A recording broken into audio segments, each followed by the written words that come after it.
Right ఆగండి శాంతి ప్రసాద్ గారు రాష్ట్ర ప్రయోజనాల కోసమే జగన్మోహన్ రెడ్డి గారు ఏది చేసినప్పటికీ కూడా పెట్టుబడులు రావడం కోసం పరిమళత్వం గారికి రాజ్యసభ సీట్ ఇచ్చారు. అదేవిధంగా ఉమ్మడి ఆంధ్రప్రదేశ్కి సంబంధించి పోరాటాలు చేసిన ఆర్ కృష్ణ గారికి రాజ్యసభ ఇచ్చారు. ఏదైనా రాష్ట్ర ప్రయోజనాల కోసం ఇచ్చారు. సామాజిక సాధికారత అమలు చేసేది, సామాజిక న్యాయాన్ని అమలు చేసేది ఒక్క జగన్మోహన్ రెడ్డి గారు మాత్రమే. ఆయన మీద అందరూ కుట్ర పడుతూ ఉన్నారు, విషయం చిమ్ముతూ ఉన్నారు. ఫైనల్గా వేణుగోపాల్ గారు క్లారిటీ ఇచ్చారు. మా సోదరుడు చెప్పిందని నేను మొదటి రౌండ్ లో ఏమంటాడు వివరణ ఇచ్చాను కాబట్టి నేను రెండో రౌండ్ లో చెప్పాల్సిన అవసరం లేదు. నేను మౌలికమైన ప్రశ్నలు వేస్తాను. అవేంటంటే కులగణన ఎందుకు తీసుకొచ్చారు? ఇప్పుడు ఇది ముందు చెప్పాలి, రాష్ట్రానికి చెప్పాలి. దీనికి చట్టబద్ధత ఉందా, శాస్త్రీయ పద్ధతి ఉందా? ఇప్పుడు నువ్వు నా బీసీ, నా ఎస్సీ, నా ఎస్టీ అంటున్నావు కదా. 56 కులాలుగా చీల్చావు నువ్వు బీసీలని.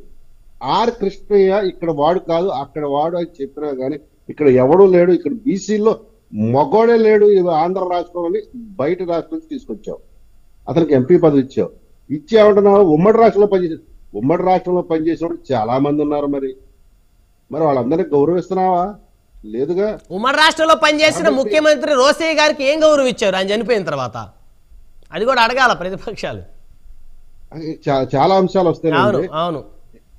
ఇక కాపులు ఇందాక తెలుగుదేశం మిత్రులు అసలు కౌలు రైతులుగా కాపులనే గుర్తించకుండా నువ్వు ఒక జీవో తీసుకొచ్చావే.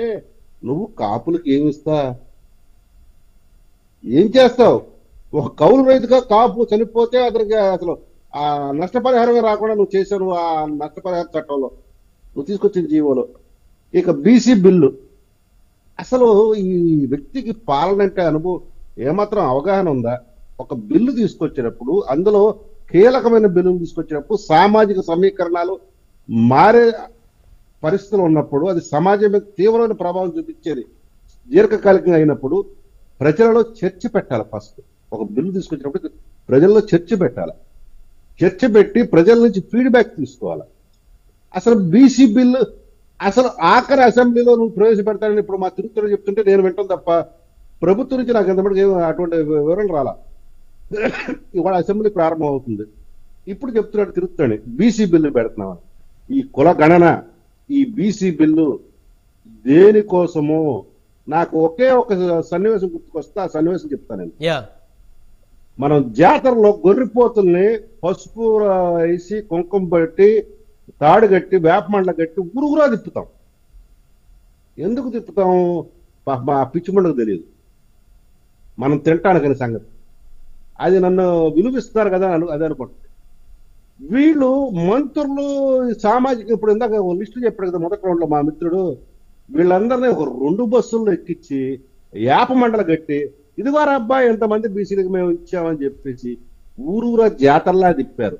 ఆ గొర్రెలకి ఈ తిరిగిన ఆ మంత్రులకి తేడా ఏమన్నా ఉందా? కానీ అధికార ఫలం మన ప్లేట్లో మన బిర్యానీ అనే కాన్సెప్ట్ అమలు కావట్లేదా? వాళ్ళని బూచిగా నువ్వు చూపించి, వాళ్ళని సాక నువ్వు చూపించి ఓట్లు దండుకొని అధికారం ఎవడు అనిపిస్తున్నాడు? అధికారం ఎవడి దొడ్లో ఉంది? ఇందాక నేను చెప్పిన ఆ ఎర్రమందార సినిమాలో ప్రెసిడెంట్ వాడైనా చెక్కు మీద సంతకం వాడు పెట్టినా ఆ చెక్కు ద్వారా వచ్చే డబ్బులు ఎవరి దగ్గరికి వెళ్తున్నాయి? దీని సామాజిక న్యాయం అంటారా? కంక్లూడ్ చేయండి. దీనికి సమాధానం చెప్పాలా మా సోదరుడు తిరుగుతాడు గాని అతని పార్టీ గాని. రైట్ గోడపాటి గారు. బ్రహ్మనాయుడు గారు సోదరుడు వైసీపీ నుంచి చెప్తా ఇందాక చంద్రబాబు గారు అదన్నారు ఇదన్నారు. చంద్రబాబు గారు అన్న మాటను వక్రీకరించారు తప్ప చంద్రబాబు గారు అలా అనలేదు. అలాగే ఈ భారతదేశ రాజకీయ చరిత్రలో ఏ ముఖ్యమంత్రి కూడా ప్రెస్ ముందుకు వచ్చి, ఆఫ్రికాలో ఏమాట్లాడారు మనకు తెలియదు కానీ ప్రెస్ ముందుకు వచ్చి కులం గురించి మాట్లాడిన మొట్టమొదటి వ్యక్తి ఎవరన్నా ఈ భారతదేశ చరిత్రలో ఎవరు ఉన్నారంటే అది జగన్మోహన్ రెడ్డి అని చెప్పవచ్చు. ఆనాడు ఎలక్షన్ కమిషన్ నిమ్మగడ్డ ప్రసాద్ గారి గురించి తన కులం ఎత్తి మాట్లాడిన వ్యక్తి ఒక రాష్ట్ర ముఖ్యమంత్రిగా ఆ రోజు అతను అర్హత కోల్పోయాడు. ఈరోజు కులాల గురించి మాట్లాడటం సోదరు శాంతి ప్రసాద్ గారు కూడా చెప్పారు.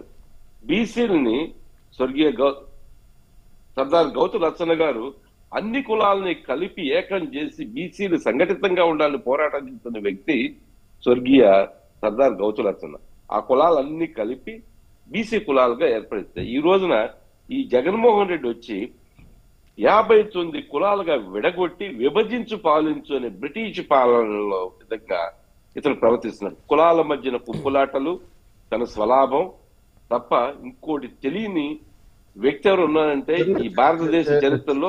చిన్న విషయం గొడవపడి వారు మీ మాటకి నేను సమర్థిస్తూ ఇంకో మాట కూడా చెప్తాను. SC/ST సప్లాన్ పెట్టారు కాంగ్రెస్ ప్రభుత్వంలో, ఎందుకంటే నిధులు ఇచ్చి వాళ్ళకి ఎంపవర్మెంట్ చేయడానికి. కానీ మొన్న హైకోర్టులో ఏమని వ్యాఖ్య చేసింది, SC/ST సబ్ ప్లాన్ కింద నిధులు కేటాయించినప్పుడు అసలు కార్పొరేషన్ ఎందుకు, వాళ్ళు ఎవరు పేరు కుదిరిస్తామని చెప్తానుక ఇది చాలదు మీ యొక్క సామాజిక న్యాయం అంటే ఏంటని చెప్పడానికి. ఇది మేమల్ల హైకోర్టు. బ్రహ్మనాయుడు గారు ఈ రోజున కార్పొరేషన్ అన్నింటినీ నిర్వీర్యం చేశారు. SC, ST, BC, మైనారిటీ, కాపు అన్ని కార్పొరేషన్లు కూడా నిర్వీర్యం చేసింది ఈ వైసీపీ ప్రభుత్వం. ఎవరో దాకా ఎందుకంటే కాపు సమాజ వర్గం గురించి చెప్తాను. ఎంతమంది విదేశీ విద్య పంపించిందండి? కాపు పేద విద్యార్థులను ఎంతమంది విదేశీ విద్య పంపించింది వైసీపీ ప్రభుత్వం? కాపు యువతకి ఆర్థికంగా నిలదొక్కుకోవటానికి వాళ్ళకి ఎన్ని కాపు కార్పొరేషన్ లోన్లు ఇచ్చింది? ఒక శ్వేతపత్రం రిలీజ్ చేయమనండి. SC, STలకి ఎన్ని ఇచ్చారు? బీసీలకి ఏమి ఇచ్చారు? ఈ కార్పొరేషన్ నిర్వీర్యం చేసి ఏదేదో నేను పంచుతున్నాను, నేను బటన్ నొక్కుతున్నాను, డబ్బులు వెళ్ళి పడుతున్నాయి. ఎవరికి వెళ్ళి పడుతున్నాయి డబ్బులు? ఒక పక్క నేను ఈ చేత్తో ఇస్తున్నావు, రెండో చేత్తో లాక్కుంటున్నావు. మద్యం ఆ రోజున 80 రూపాయలు ఉన్న క్వార్టర్ని ఈ రోజు 280 రూపాయలు చేసి నువ్వు ఒక పక్కనే మన నిమ్న వర్గాలకు నువ్వు డబ్బులు ఇస్తా అని చెప్పి మళ్ళా తాగుడు ద్వారానో లేకపోతే పప్పు దినుసుల ద్వారానో లేదా కరెంటు బిల్లుల ద్వారానో అన్ని లాగేస్తున్నావు. నువ్వు ఒక పెత్తందారీ వ్యవస్థ ద్వారా ఈ రాష్ట్ర ప్రభుత్వం ప్రవర్తిస్తుంది తప్ప సంక్షేమము అభివృద్ధి అంటే తెలియని ప్రభుత్వం ఏదన్నా ఈ భారతదేశ చరిత్రలో ఉందంటే వైఎస్ఆర్ ప్రభుత్వం అని చెప్పగలుగుతాడు. రైట్. చివరగా గూడపాటి గారు ఒక అంశాన్ని కంక్లూజన్ ఇవ్వండి. ఇప్పుడు మొదటి నుంచి మనం ఏదైతే మాట్లాడుకున్నామో ఎమ్మెల్యే టికెట్లు, ఎంపీ టికెట్ల విషయంలో తెలుగుదేశం జనసేన కూటమి సామాజిక న్యాయం అమలు చేస్తుందా? చేసేటువంటి పరిస్థితులు అసలు ఉన్నాయా? తప్పనిసరిగా తెలుగుదేశం జాతీయ అధ్యక్షులు చంద్రబాబు నాయుడు గారు, అలాగే జనసేన అధ్యక్షులు కొణిదెల పవన్ కళ్యాణ్ గారు సమాజం గురించి ఆలోచించే వ్యక్తులండి. వాళ్ళకు దాచుకోవటం అనేది తెలియని వ్యక్తులు ఎవరున్నా అంటే ఇద్దరే. మిగతా వాళ్ళ గురించి నేను చెప్పను. వాళ్ళు దాచుకున్నారా తింటున్నారా అనేది. సమాజ హితం కోరుకునే వ్యక్తులు ఈ ఇద్దరు అధినేతలు డెఫినెట్ గా సమాజానికి ఏది మేలు జరుగుతుందో అదే చేస్తారని నేను భావిస్తున్నాను. రైట్. ధన్యవాదాలండి చర్చలో పాల్గొన్నందుకు. తిరుత్తూరు వేణుగోపాల్ గారు, గూడపాటి శ్రీనివాస్ గారు.